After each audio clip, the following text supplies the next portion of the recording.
Hey everyone, hope you're doing well. So today we're going to be doing a bit of a Denojs tutorial. So we're going to do that by building a small command line tool that's going to generate all my thumbnails for YouTube. So I've been meaning to do this for a while. My thumbnails are a bit inconsistent, so I wanted to have a consistent theme across them. I want to keep all my thumbnails in code. So that's what we're going to do today.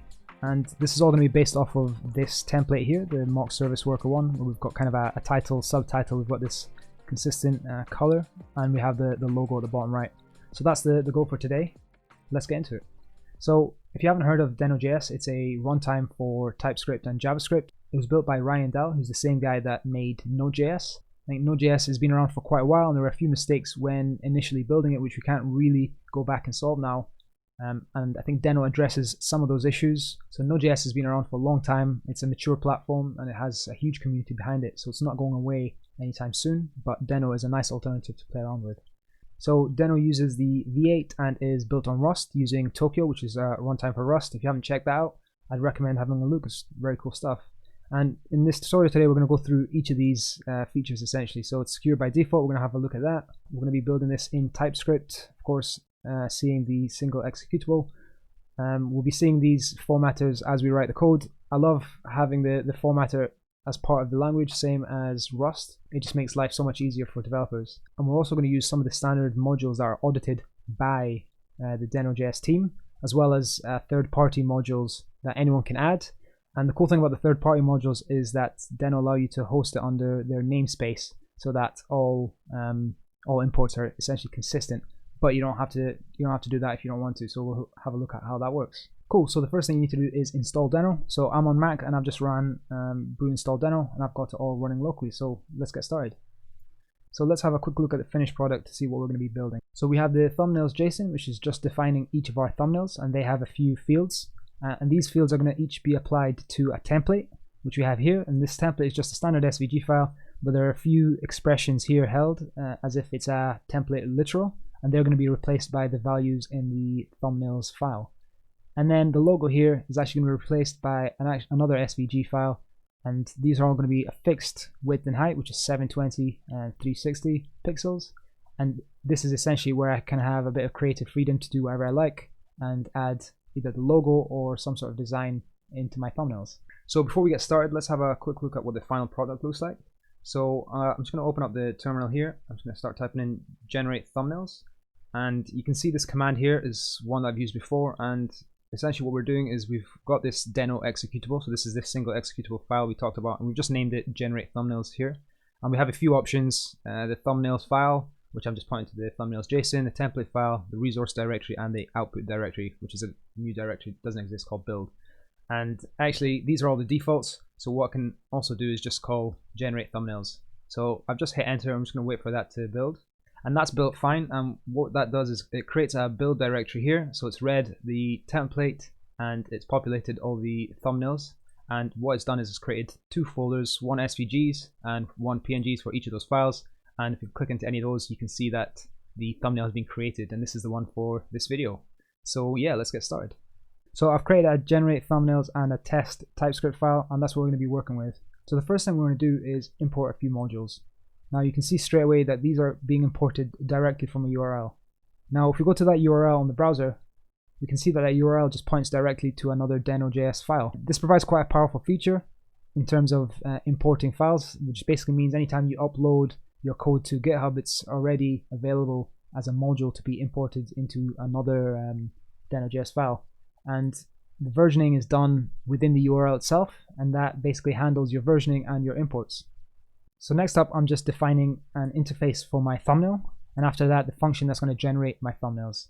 Now this takes in a few parameters: thumbnails, the template, the resource directory, the output directory, and this actually also defines the function that converts the SVGs to PNGs. Now I'm using Inkscape, which you need to have installed in your local machine for this to work. So I've put this into a function just so we can make life easier for us when we're testing. And also, if anyone else wants to use this tool, all you need to do is update this function and it should still work. I'm sure there are plenty of other ways to convert your SVGs to PNG, such as some third-party APIs, but Inkscape was the easiest one for me, so that's why I went for it. Now in this function, the first thing I'm going to do is I'm going to make an output SVG directory, and then I'm going to loop through all my thumbnails. I'm going to read the variables from the thumbnail JSON file, and I'm going to read the logo from the provided logo name in the resources directory. After that, I'm going to take the thumbnail, I'm going to wrap it in a template literal, and that way all these variables, if they're found within this template literal, they're going to be evaluated using this function here. So once this is evaluated, then I'm just going to write each of these thumbnails into the SVG directory with the given name. After this, I just create a list of paths to all the SVGs. Then I call the convert to PNG method, passing in the SVG paths and the output directory. So now that the function is defined, we're going to move on to what happens when you actually run the Denojs file. So Denojs has a deno.args variable, which gives you access to all the arguments passed in when running a deno script. And by default, this gives you an array of all the options in order. But they also provide this parse function as part of the standard modules, and this basically returns a map of all the arguments with the option name. So that's what we're doing here. We're taking all the option names, we're renaming that to something a bit more JS friendly, and we're also just giving them some defaults to use. So after this, what we're going to do is we're going to read the thumbnails file and we're going to parse it into a JSON object, and then we're going to read the template file as a text file, and we're going to store that into a variable. And a quick note here, you may have noticed we've got a couple of async functions with the await, and this is just at the top level, so Deno allows top level awaits, which is quite a nice feature. Finally, we're going to create our convert to PNG method. Now, first thing we're going to do is we're just going to join these with space separation, and then we're just going to run the third-party exec module. So this function just lets us spawn a subprocess and execute a command from our local machine. So this is the Inkscape CLI, which is on my local machine. We're going to run that, we're going to export it to PNG, and we're going to pass in all the SVG paths. This will export them in place, so we make a PNG directory in the output directory, and we essentially go through each and move them from the SVG to the PNG directories. And the final step is to simply call the generate thumbnails function with all the variables we've just defined. So that's it for the generate thumbnails file. Let's write some tests. So we bring in some imports from the tests and we import our generate thumbnails function. Now we define our test using deno test. This is the shorthand syntax where we just provide a name and the function. Now I'm providing a no-op function that we're going to use instead of converting to PNG. This is just to make life easier for our tests. So the first thing I'm going to do is make a temporary directory to work within. Now I'm adding a prefix just to make it easier to debug if anything goes wrong. Next, I'm just defining some mock thumbnails, and you can see I've given them very clear, obvious names so we can assert on them later.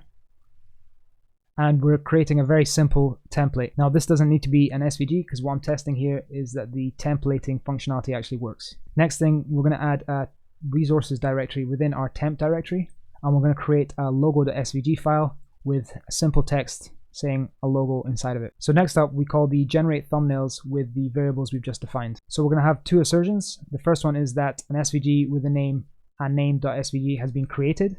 So we do that with the assert equals function. And finally, we're going to assert on the actual content, and this should match the template we have but replaced with all the values from our thumbnails file. And as a last step, we're going to remove that temporary directory. So let's run our test to see how that goes. So what we're going to do is we're going to run deno test, and we're going to pass in the generate thumbnail test file. We're going to see straight away that this is going to error with an exception saying permission denied. And if you remember back to the beginning of the video, we did mention that deno is secure by default, and this test is trying to write and read from our file system.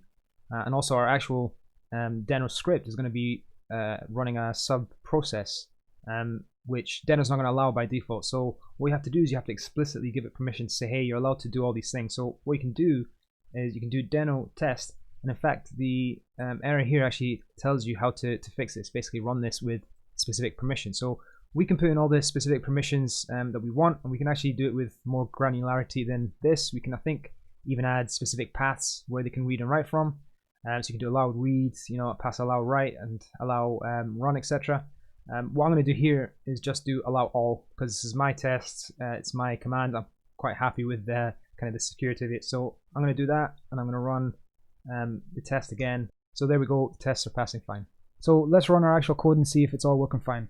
So I'm going to do deno run generate thumbnails.ts, and again we need to add the permissions. So allow all, and that's worked absolutely fine. So we can go into the build folder, we can see the PNGs. Brilliant. So that's running this from the IDE. So let's see how to run it as an actual script. So what I've done is I've pushed this code to GitHub. So I'm going to go to GitHub right here, and I'm going to go to my generate thumbnails file. And I'm just going to click on this raw button here to take me to the raw file itself. And here you have access to the URL, and we can use this URL directly within Denojs. So this is ready to be imported by other people as a module, and it's ready to be run as a deno file on my local machine. So if I go back here, I can easily do deno run allow all and just paste in that URL, and it's going to work fine. But the cool thing about this is I can also do deno install with the URL. Now when I install, I still need to give it permissions, and that's the permissions that it will use. And I can also give this an alias. So I'm just going to do thumbnail generator tg, and I'm just going to hit enter. So you can see that that's downloading, and you can see that it's downloaded successfully under the deno namespace there. When you do this for the first time, it will give you a message to add deno onto your path, which I've done. And now I can use tg as a command line tool locally in my machine. So let's just see that that works fine. And what I'm going to do, actually, just to double check that it's all working fine, I'm going to name a different output directory. I'm going to call this changed, and hopefully we should see. There we go. So then I can just do tree changed, and we can see all these files created. So I think I'll wrap it up there. All of this code will be available in my GitHub repository, and I'll leave a link to that in the description below. Thank you very much for watching, and have a good day.